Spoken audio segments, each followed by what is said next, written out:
Bonjour à tous. Alors aujourd'hui, nous avons l'immense joie d'accueillir Emmanuel Pays, qui est DRH chez Extia et qui va nous parler du sujet à la fois de demain, du nouveau normal, mais également des méthodes. Bonjour Emmanuel. Bonjour Cécile. Alors, pour vous, cette pandémie, est-ce qu'elle vous a fait réfléchir en tant que DRH sur la façon d'anticiper, de commencer à réfléchir à ce nouveau normal, en fait, l'après-pandémie? Qu'est-ce que ça vous inspire? Alors, déjà, ça m'inspire que la première chose dont on peut être à peu près certain, c'est le caractère éminemment imprévisible et imprédictible du monde qui nous entoure.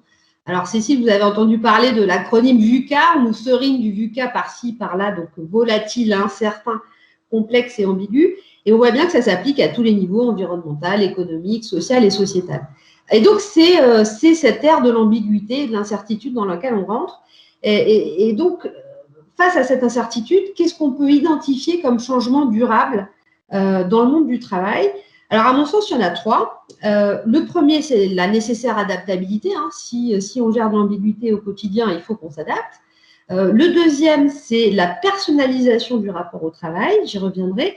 Et puis le dernier, c'est l'impact sur l'entreprise, c'est-à-dire ce réceptacle du collectif. Comment est-ce que l'entreprise va redonner du sens et va donner envie à ses salariés de travailler ensemble? Et derrière tout ça, bien sûr, le leadership, et je pense qu'on pourra finir là-dessus.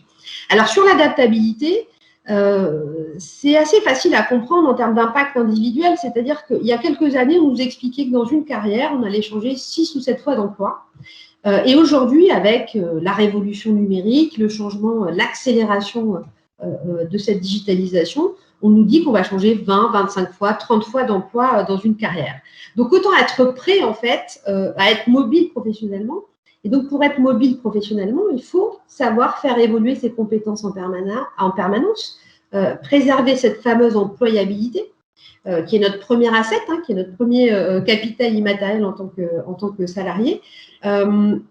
Et surtout privilégier, c'est pour ça qu'on parle de plus en plus des soft skills, parce que ces compétences comportementales, l'adaptation, bien sûr, l'agilité, la communication, l'empathie, ça va nous permettre de passer facilement d'un environnement à un autre. Et donc, quand on préparait cette vidéo, Cécile, je vous donnais l'exemple de chauffeur de taxi, en disant qu'avant, on considérait vraiment le métier, c'est-à-dire l'habileté que procure la pratique et l'expérience dans la durée, et que maintenant, il y avait un mouvement plutôt vers la compétence. Et si on prend ce chauffeur de taxi, pour être chauffeur de taxi, il y a 10 ans, il fallait que j'ai une licence, que j'ai une formation et un diplôme. Aujourd'hui, pour convoyer des passagers d'un point A à un point B, il faut que j'ai mon permis de conduire, donc cette compétence, et puis une licence VTC. Donc, on voit bien que la notion de métier s'efface peu à peu vers la notion de compétence et d'employabilité. Et ça, c'est important qu'en tant qu'individu, on l'anticipe pour être dans cette posture d'apprenance.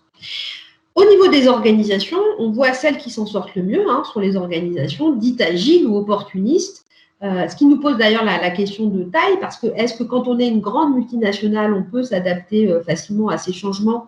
Est-ce qu'on sait travailler en cycle court, de manière itérative, incrémentale, revoir ses processus?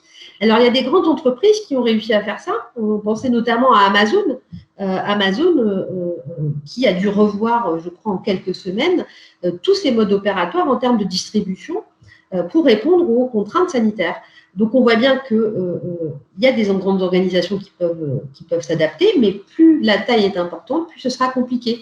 On prend aussi un exemple qu'on connaît tous, la course au vaccin. Qui a gagné la course au vaccin? Ce n'est pas forcément le grand labo, le géant pharmaceutique, c'est le laboratoire indépendant BioNTech allemand qui compte 500 personnes et qui s'est mobilisé de manière assez agile pour répondre à ces contraintes.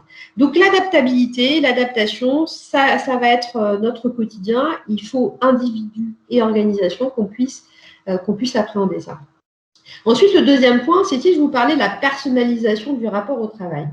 Alors, pourquoi la personnalisation du rapport au travail? Parce qu'on sort de plus en plus d'une vision un peu doloriste du travail, utilitariste, transactionnel. Je travaille parce que j'ai un salaire égal travail, pour s'orienter vers une vision un peu plus hédoniste. Il faut que maintenant, le travail, je veux pouvoir vivre au travail et puis travailler à la maison. Donc, cette vision hédoniste, elle implique un épanouissement. Le corollaire, c'est la qualité de vie au travail. Pourquoi est-ce qu'on parle de qualité de vie au travail? Parce qu'on a bien intégré tous ces champs. Pourquoi est-ce qu'on parle de bonheur au travail et d'expérience salariée? Parce qu'on prend en compte, au-delà de l'individu, des tâches et des fiches de poste, on prend en compte ses besoins, ses aspirations personnelles. Donc, ça, c'est un mouvement de fond dans les entreprises et je pense qu'il va être durable et en tout cas qui est souhaitable. Et puis, dans cette personnalisation du travail, on a aussi deux remparts traditionnels de cette vision un peu industrielle du travail dans une usine. J'ai une unité de temps et d'espace. On est un peu comme au théâtre, en fait. Donc, avec le télétravail, l'unité d'espace, il n'y en a plus. Hein. Tout le monde peut travailler, enfin tout le monde, c'est 40% des salariés qui sont au télétravail, donc on ne peut pas non plus généraliser, mais on voit qu'une grande partie des gens se sont aperçus qu'ils pouvaient travailler à distance. Et donc, cette unité de lieu, elle a un peu volé en éclats. Et la question que doivent se poser les entreprises, en tout cas, nous, on se la pose dans mon entreprise, c'est comment est-ce que je vais donner envie aux gens de revenir au travail, donc sur mon lieu de travail.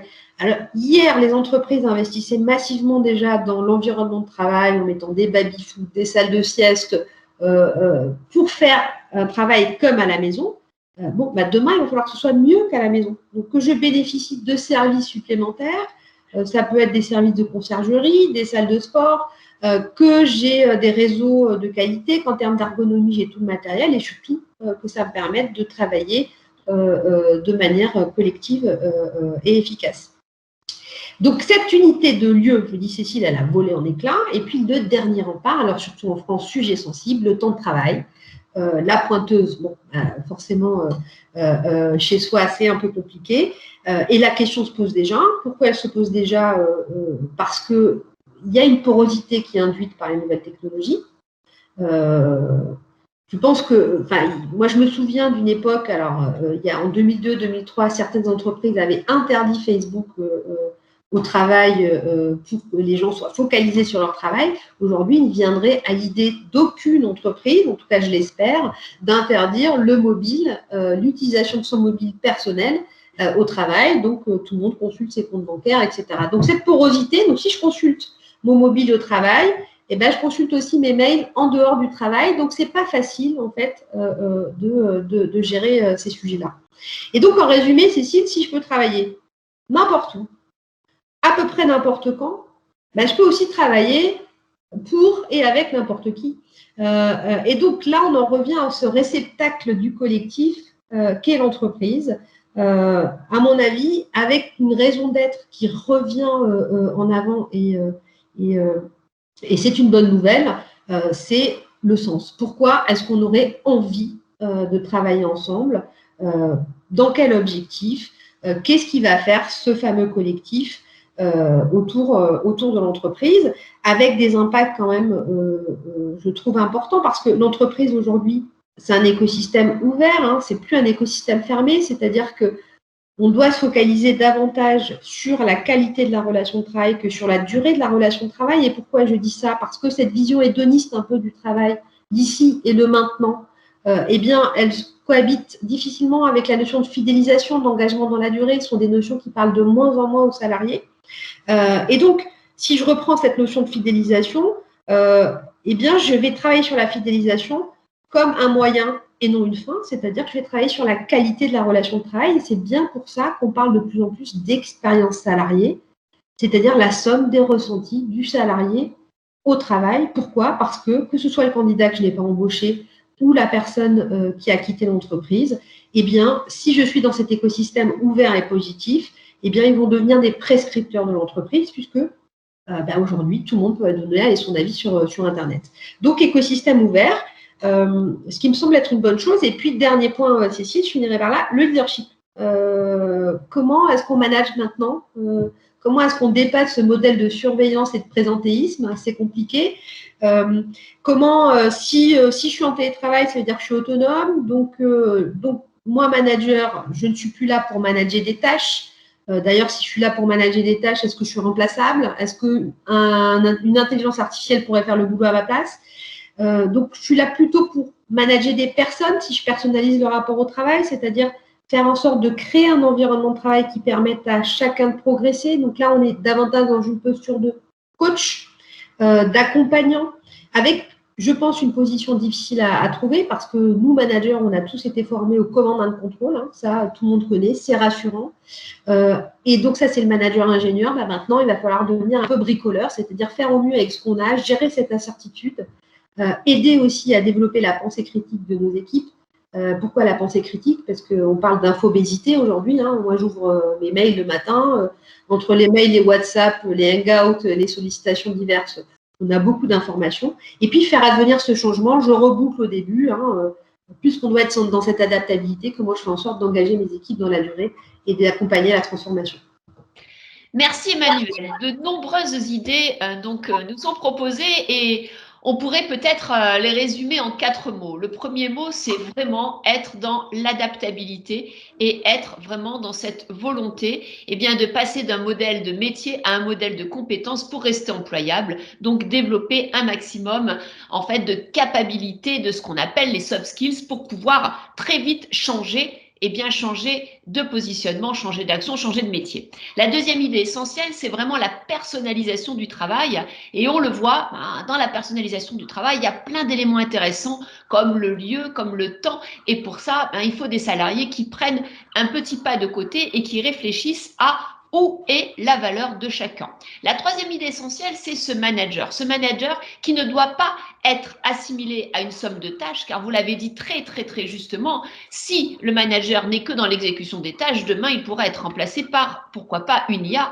Il faut qu'il soit dans la relation, dans ces liens qu'il tisse avec chacun et avec l'organisation pour pouvoir à la fois être indispensable et bien sûr être dans l'adaptabilité et la créativité. Et enfin, le collectif. Le collectif, c'est quelque part l'entreprise qui doit se réadapter en termes de fidélisation, en termes d'engagement et en termes, bien sûr, de marque. Donc, merci infiniment, Emmanuel.